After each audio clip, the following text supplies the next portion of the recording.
এবার বাংলাদেশের বিশ্বকাপে খেলা নিশ্চিত করতে পাকিস্তান আরও বেশি এক বড় বার্তা দিয়েছে।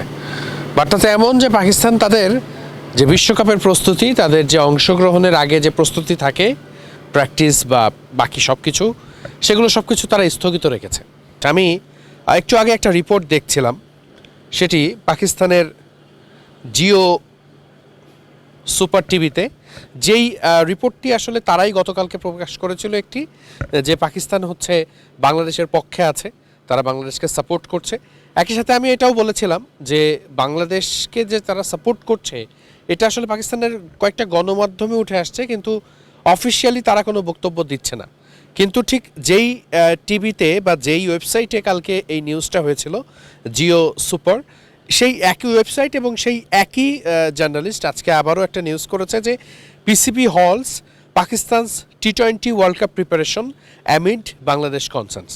আমি যদি একটু দেখাই, এটি আসলে সেই নিউজটা যেটা আসলে তারা করেছে, এবং এই নিউজটা আসলে যে বার্তাটা দিচ্ছে সেটি হচ্ছে যে বাংলাদেশের বিশ্বকাপ প্রসঙ্গ নিশ্চিত করতে আইসিসি অর্থাৎ বাংলাদেশের দাবি মেনে বাংলাদেশের খেলা যদি ভারতের বাইরে না দেওয়া হয়, অর্থাৎ শ্রীলঙ্কায় না দেওয়া হয়, তাহলে আসলে পাকিস্তানও এই জায়গাটাতে নিজেরা বিশ্বকাপ বয়কট করার মতো পরিস্থিতিতে যেতে পারে, এমন ইঙ্গিত বা আভাস পাকিস্তান গণমাধ্যম থেকে দেওয়া হচ্ছে। এবং তারা বলছে এই ব্যাপারে পাকিস্তান ক্রিকেট বোর্ড, পিসিবি অভ্যন্তরীণভাবেই তারা তাদের শক্তি প্রদর্শন করছে বা তারা তাদের বক্তব্যগুলো দিচ্ছে, কিন্তু তারা অফিসিয়ালি এটা আরও পরে বলবে বা আর একটু দেরিতে বলবে, বা তারা এটা সমাধান করার চেষ্টা করছে, এমনটি আসলে তাদের মন্তব্য।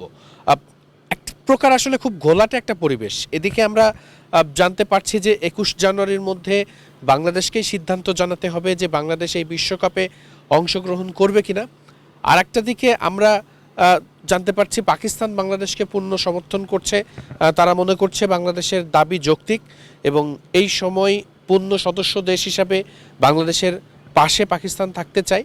এই একই বার্তাটা আসলে অন্য কোনো দেশ থেকে যদিও বাংলাদেশ এখন পর্যন্ত কোনো সমর্থন পাচ্ছে না, বা অন্য কোনো দেশ এখন পর্যন্ত কোনো বিবৃতিও দেয়নি।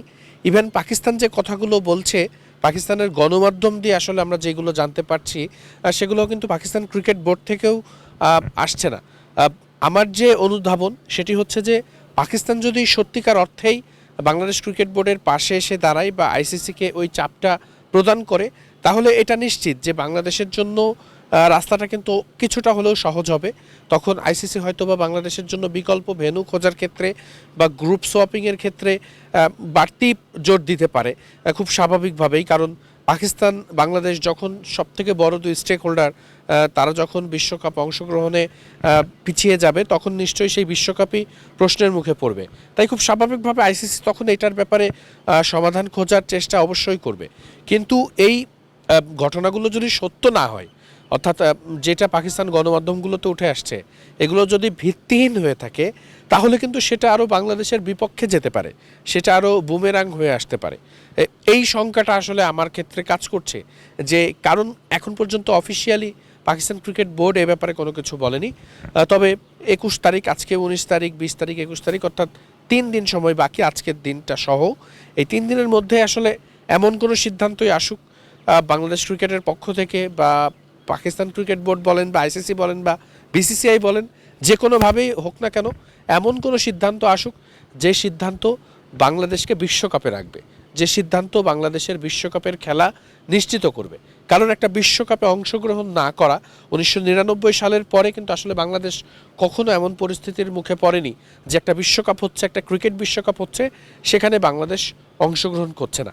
আমি একটা কথা একটু বলেই শেষ করতে চাই, একমাত্র ইভেন্ট ক্রিকেট যেটাই আসলে বাংলাদেশ নিয়মিত বিশ্বমঞ্চে নিজেদের নামটা রোশন করে বা নিজেদের নামটা উজ্জ্বল করার সুযোগটা পায়।